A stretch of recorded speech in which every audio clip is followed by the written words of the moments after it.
चलिए आगे बढ़ते हैं अगली स्टोरी की तरफ। एक तो हथियारों की बदनामी, दूसरा अमेरिका के डिफेंस इंडस्ट्री पर सबसे बड़ा सवाल, और तीसरा सबसे इंपॉर्टेंट, जब इस जद्दोजहद से अमेरिका बाहर निकलने की कोशिश कर रहा था तब एक बार फिर से अमेरिकी हथियारों की पोल खुल गई। आज कहानी के बारे में हम आपको बताएंगे, अमेरिकी हथियार इंडस्ट्री के बारे में, कि कैसे अमेरिकी हथियार इंडस्ट्री अब डूबने की कगार पर है। उससे पहले यह तस्वीर देखिए, EA-18G प्लेन जो कि आसमान में आज टकरा गए। ये दो फाइटर जेट आप देख रहे हैं और दोनों आसमान में एक दूसरे से टकरा जाते हैं।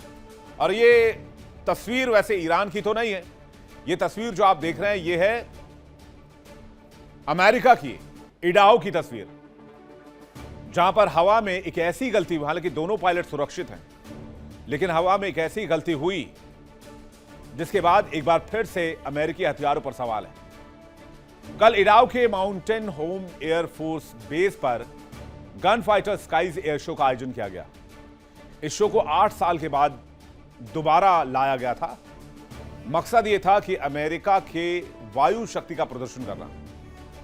अमेरिकी नौसेना के 2 EA-18G ग्रूलर आकाश में ही टकरा गए, और टकराने के बाद जरा फुल स्क्रीन आपको दिखाते हैं किस तरह से ये आग के गोले में तब्दील हो गए। लेकिन इससे पहले आप देखेंगे इस तस्वीर में कि सेफ एग्जिट से जो पायलट है वो निकल जाते हैं और पैराशूट के जरिए वो धीरे धीरे जमीन पर आ जाते हैं।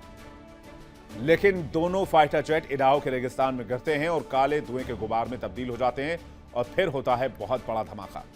वीडियो में देखा जा सकता है दोनों विमान एक दूसरे के बेहद करीब आते हैं और उसके बाद आपस में उलझ जाते हैं। दोनों पायलट अपने अपने कंट्रोल को लूज कर देते हैं विमानों से, और उसके बाद 5 सेकंड के अंदर दोनों फाइटर जेट रेगिस्तान की जमीन में मिट्टी में मिले होते हैं।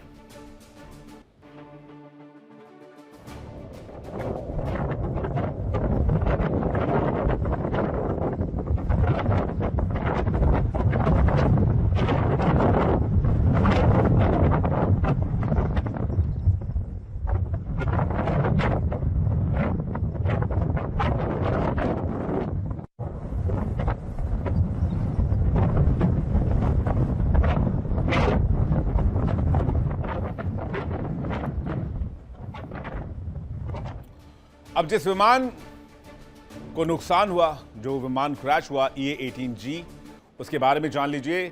EA-18G ग्रूलर एक इलेक्ट्रॉनिक वॉरफेयर विमान है जो FA-18 सुपर हॉर्नेट परिवार का हिस्सा है। इसे दुश्मन के रडार को ठप करने और इलेक्ट्रॉनिक हमले के लिए डिजाइन बनाया गया है।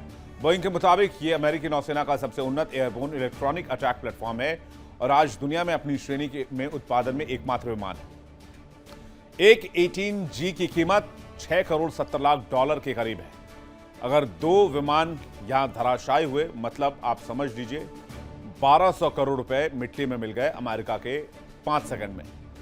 लेकिन सिर्फ एयर फ्रेम की कीमत नहीं, इन विमानों में लगे अत्याधुनिक इलेक्ट्रॉनिक वॉरफेयर सिस्टम की कीमत जोड़ें तो कुल नुकसान $13 करोड़ 40 लाख से कहीं ज्यादा है।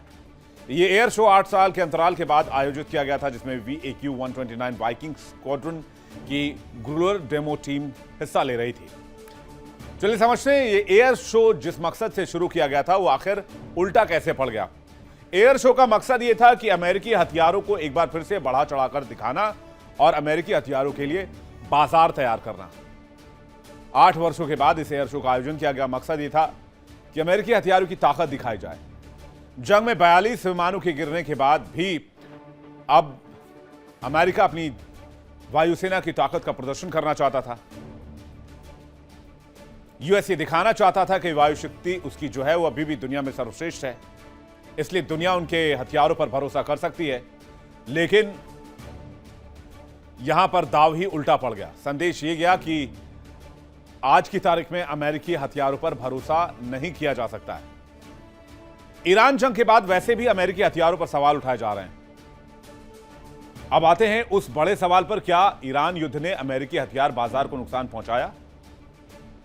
क्या अमेरिकी डिफेंस इंडस्ट्री अब सवालों के दायरे में है? इसका जवाब है हां। ईरान से जंग के बाद अमेरिकी हथियार बाजार को नुकसान होने लगा है। जिस हथियार बाजार के दम पर अमेरिका पूरी दुनिया में करोड़ों अरबों डॉलर्स की कमाई करता है, वही अमेरिकी हथियार बाजार अब सुरक्षित नहीं है। इस साल का आंकड़ा अगले साल पता चल जाएगा, लेकिन तब तक पता चलेगा कि ईरान जंग के कारण अमेरिकी हथियार बाजार को क्या नुकसान हुआ है। कुछ आंकड़ों पर जल्दी से नजर डाल लेते हैं। 2021 से 2025 के बीच हुए हथियारों के सौदे को लेकर जो रिपोर्ट सामने आई है, उसके मुताबिक अमेरिका ने सबसे ज्यादा हथियार बेचे। 2021 से 25 के बीच अमेरिका ने सऊदी को 12% हथियार दिए हैं, जिसमें 48 F-35 और एक थर्ड सिस्टम की डील की गई। यूक्रेन दूसरे नंबर पर रहा। 4 साल में अमेरिका ने यूक्रेन को कुल 9% हथियारों का हिस्सा बेचा, जिसमें मिसाइल्स हैं, बख्तरबंद गाड़ियां हैं। इसके अलावा जापान और बहुत सारे ऐसे देश हैं जहां पर अमेरिका ने हथियारों का सौदा किया। सीपरी की रिपोर्ट से खुलासा होता है। लेकिन अब यही देश अमेरिका के हथियारों के ऊपर भरोसा करने से हिचक रहे हैं। यूरोपीय देशों का भी वही हाल है। बाकी की दुनिया भी अमेरिकी हथियारों की जगह पर दूसरे विकल्प चुन रही है, क्योंकि जिस तरह से ईरान ने अमेरिकी हथियारों का शिकार किया, उससे दुनिया में अमेरिकी हथियारों को लेकर मैसेज उल्टा चला गया।